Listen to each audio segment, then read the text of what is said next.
Okay, hello, it's me again. We're going to learn how to solve this circle cube with two circles. This is a WitEden model, and basically you have two sides where you have the circle. You've got the yellow side and the white side. And as long as you're moving centers that don't have those, they move just fine. But if you try to move a center where there's supposed to be a circle, it's stuck, it doesn't move. So this requires a little bit of refinement in our thinking and a little refinement of some of the strategies. Basically, the first thing that you want to do is you want to get these circles in the right place. By right place, I mean this very edge decides the color that you're going to want to put on your cross. And then you want to get it lined up to where the center, its a proper center is.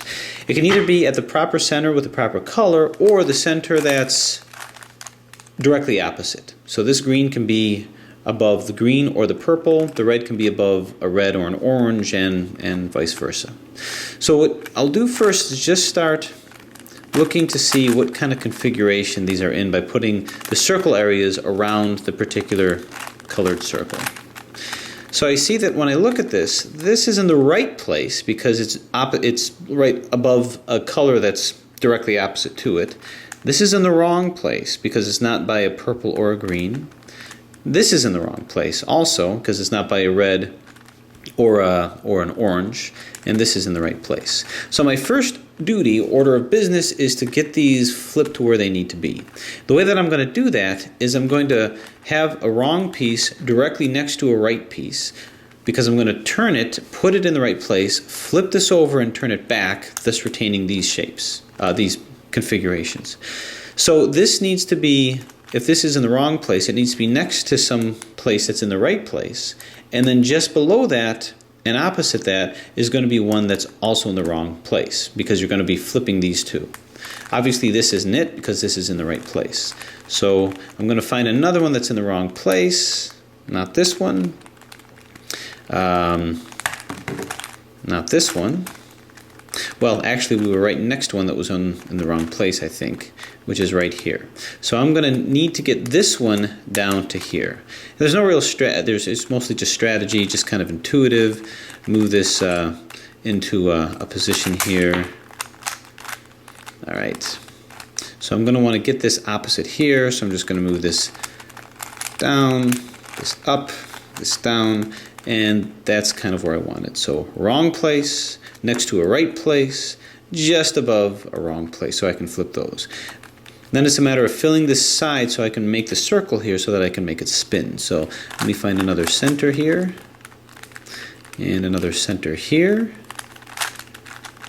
Now it's a matter of filling these corners in. The way to fill the corners in is you want to be sure that you don't mess up this configuration. So we'll start off with this side because I can do anything without messing it up. The way to do that is, it's pretty simple.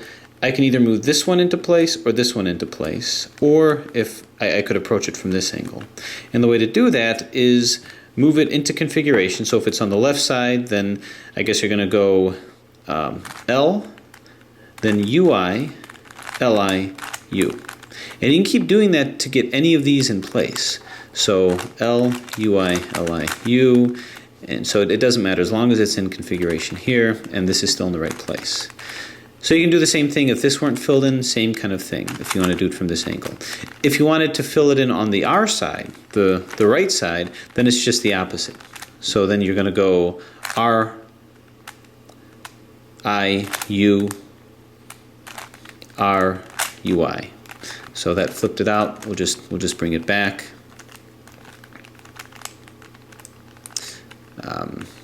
Put one into configuration here. So we'll just do it over here. Hopefully we didn't mess that up. We didn't. Okay. So now to move these into place. The problem with doing that little strategy is we're going to mess this up. As we put this in and this out, see, it messed it up. So how are we going to do that? Well, let's take this out of the field of action, do the same strategy, but let's make this, put that 2 over. So now I'm free to try to move this into here without messing this side up, and it's going to be the same thing.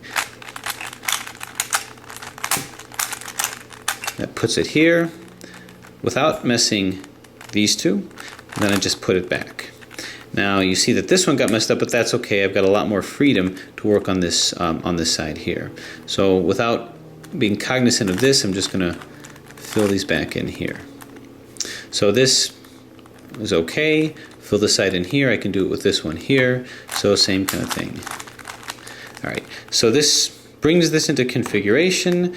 This is solved, unsolved. This is right next to an unsolved. So what I'm going to do is move this over, putting this in position. Move it up twice so that stays, and I'm going to move this back so that this goes into configuration. But you can see I can't until I fill this one in. So it's just a matter of finding something that can do that. Don't worry about any other sides at this point, so I'm going to use this one. So to move that in, we just use our strategy of L, UI, LI, U, and just keep doing it over and over again until it's where it needs to be, and you can move this back. So we have a solved side, solved side, solved side, solved side. And then we just take a look and see if there's anything else that needs to be solved. How about this one? Is this where it needs to be? Yeah, where it needs to be. How about this one? This is where it needs to be. So it appears that we have everything where we need it to be. If we don't, then basically you just keep doing that over and over again until you get it where it needs to be. So now we need to get all these centers where they're supposed to be. And that's just a matter of doing a lot of strategy. So we see that here's a yellow and white. I'm going to put that by its negative, and by doing it twice I'm just going to move these still where they need to be. Same thing here, this just happens to be where we want it. And these corners, these are negatives here. But if I move it twice, all of these are going to be solved, but these two are going to be messed up. So I either need to put a yellow here or a white here, or if I'm ambitious, I can do another scrambled one and see if I can't unscramble it with one fell swoop. So here's one that's in line. I could, well, no, I don't want to do that. Well, I'm just going to put this yellow one over here.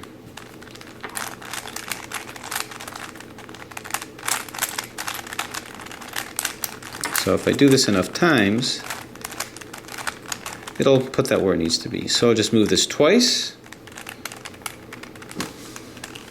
1, 2, and that puts these where they need to be. So now it's just a matter of applying that. Anyway, with a little bit of just reconfiguring and rotating this around, put this in line. So these are opposite, and these are opposite. So we'll just put a white middle here, put this back. I'll need a white middle here, put this back. And then I just need two opposites that are like each other. Here's a white one that I can put in. There we go. So these are opposite where they need to be. Move it 2 times. So these become solved. So basically all of our circle pieces are where they need to be. Once you've done that, I'm done with the circle pieces. You really, at this point, just solve it like a normal 3x3, only with a slight modification.